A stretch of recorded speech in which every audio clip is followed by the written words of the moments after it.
Hey guys, JD here with the Kawasaki Ultra 310 jet ski, and today I'll be showing you how to install the Riva ride plate for 2022 plus Kawasaki Ultra 310 jet skis. Stay tuned while I show you my tips and tricks to install this ride plate and how to recalibrate your KSRD system.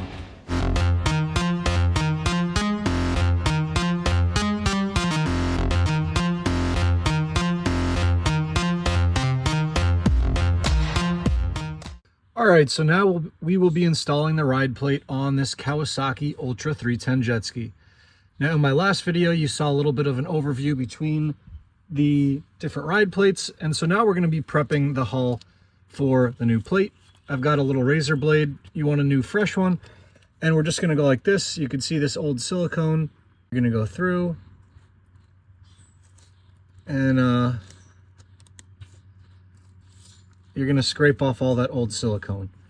After we scrape the old silicone off, we're going to clean all the surfaces with some alcohol. We're going to dry it off, and then we're going to apply silicone to the new ride plate and then put it in place, and it's really that easy. All right, so now I have denatured alcohol here, and I'm going to clean the edge here.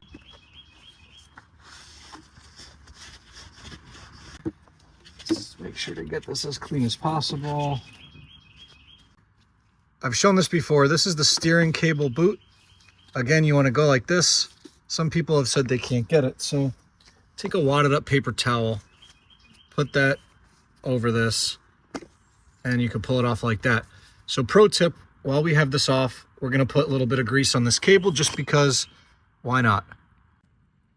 I've shown this before, but what you're going to do is put that grease right at the junction there. And you can also just put some on this nut just to, it's going to wash off, but it will provide some corrosion resistance for the time that it's there. Okay, and then you're just going to slide this boot back slowly. All that grease will collect in the boot, and then press it in place. And if there's anything hanging out like that, you can clean it up. And there you go, really easy, just keeps that end of the cable from seizing up. All right, so I've got my Riva plate ready to accept this Kawasaki reverse bucket. Now keep in mind, this is going to go on the left side of the plate. For reference, you can see that that's the updated KSRD spring mount. I have a 2022 jet ski, so I do not have that provision. So you're going to make sure that ball mount is right there, and this is going to go right like this. So first we're going to prepare the bucket, then we're going to install it. For most people, you'll want to use, the factory actually used red Loctite originally on these bolts. I ride in salt water, and I do not want to use blue or red Loctite on any hardware that touches the salt water. I suggest that you proceed at your own discretion with that, but I personally do not use any Loctite on any of these bolts because they seize in place and snap and strip, and the downside to that is that you do have to check those bolts regularly to make sure they're not loose. So in this plastic bucket here, we're going to put a little bit of grease. You have these stainless steel inserts. One goes in each side. Okay.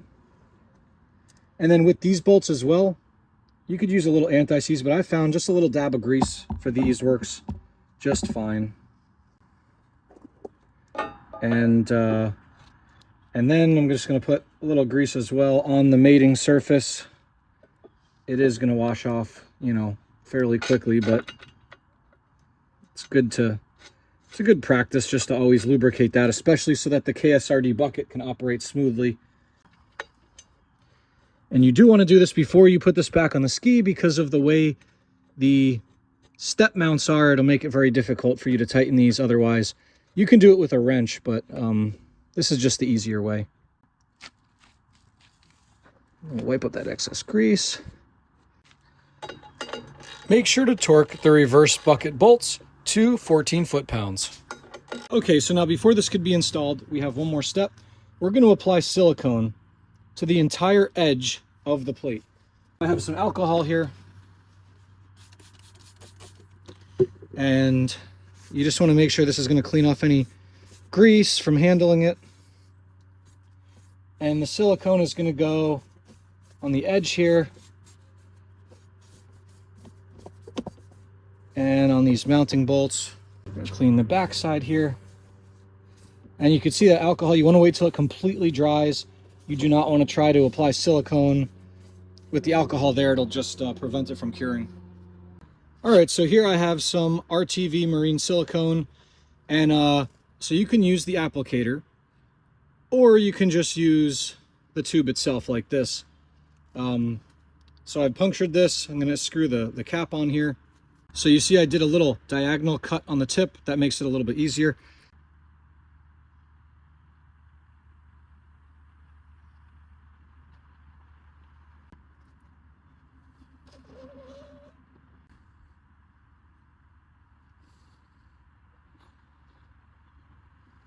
You can see that the factory had blue Loctite originally.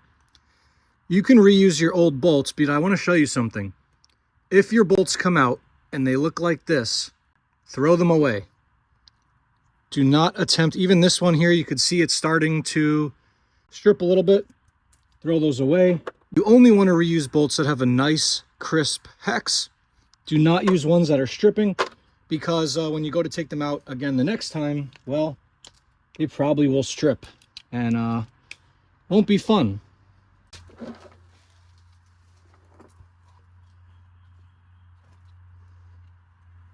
All right, so I've got just 2 of those pilot bolts in just to hold this in place while I get the rest of the hardware in.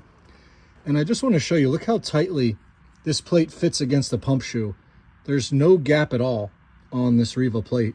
Again, the instructions from Riva, and a lot of people will want to put blue Loctite on these.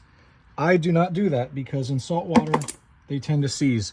So I just do a little dab of grease and I put them in just like that. It is dissimilar metals. These are stainless steel and the inserts in the hull are brass. So keep that in mind when you install those with Loctite. They will corrode in salt water. The other pro tip for you is that you want to kind of get these all seated without tightening them, right? Or else you might have some issues getting some of them in. So you can see that at this point, they're all just, they're all just hand tight. And I dipped each of those Allens in a little bit of grease. And so we have a total of 8.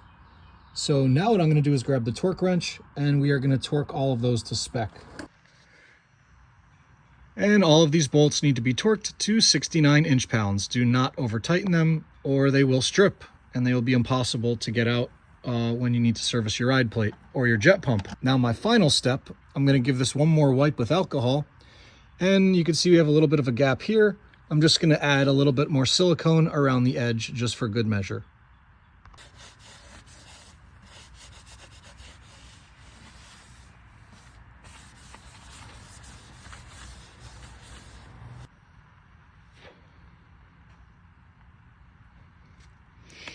So you can see I've got a bead on there.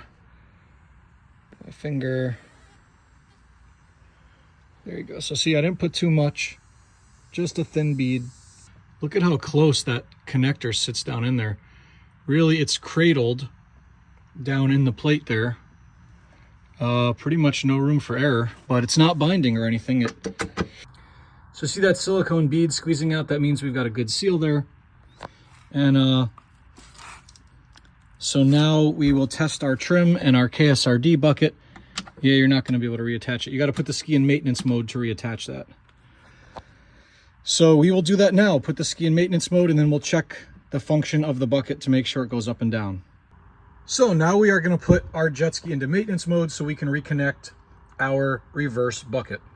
So the first thing you need to do is go ahead, hit your mode button a few times, make sure it's working. If the mode button is not responding, you're going to have to disconnect and reconnect the positive lead on the battery. That is the gray one, not the little white one. The little white one is the KSRD actuator. If your mode button is unresponsive, then you're going to need to reset your system. Sometimes that happens, especially with aftermarket tunes.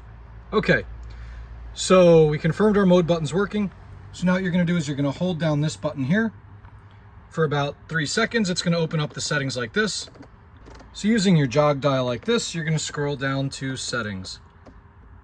Center button select, scroll down to maintenance, center button select, and you're going to put maintenance mode. You're going to scroll up to on, hit on. So now you have your trim and you have your cruise buttons. So with the cruise button here, This is actually reversing the actuator, so that should be enough. So I pushed that button, the down button, about 5 times. That gave me enough slack to reattach the bucket. Before we do, we're gonna put a little bit of grease. I'm gonna put grease on that as well, but I don't wanna get it all over my hands. So, okay, there you go.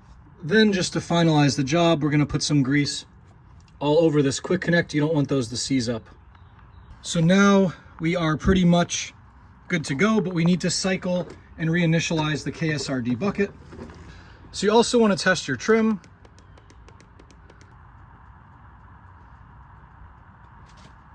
All right, so reinitializing, you're going to hold down the mode button. You'll see initialize. The bucket will cycle back and forth. Then we're going to turn off. It initializes again. And now we're good to go.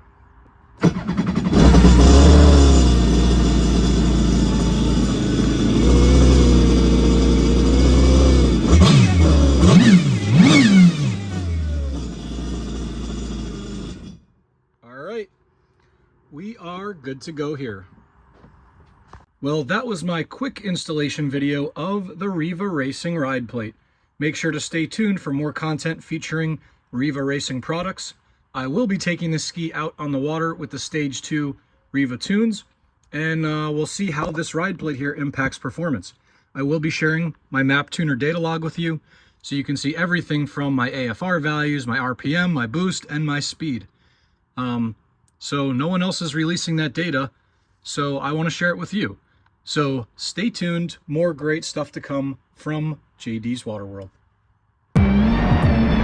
If you enjoyed this video, hit the like button and subscribe for more exclusive jet ski content, only on JD's Waterworld.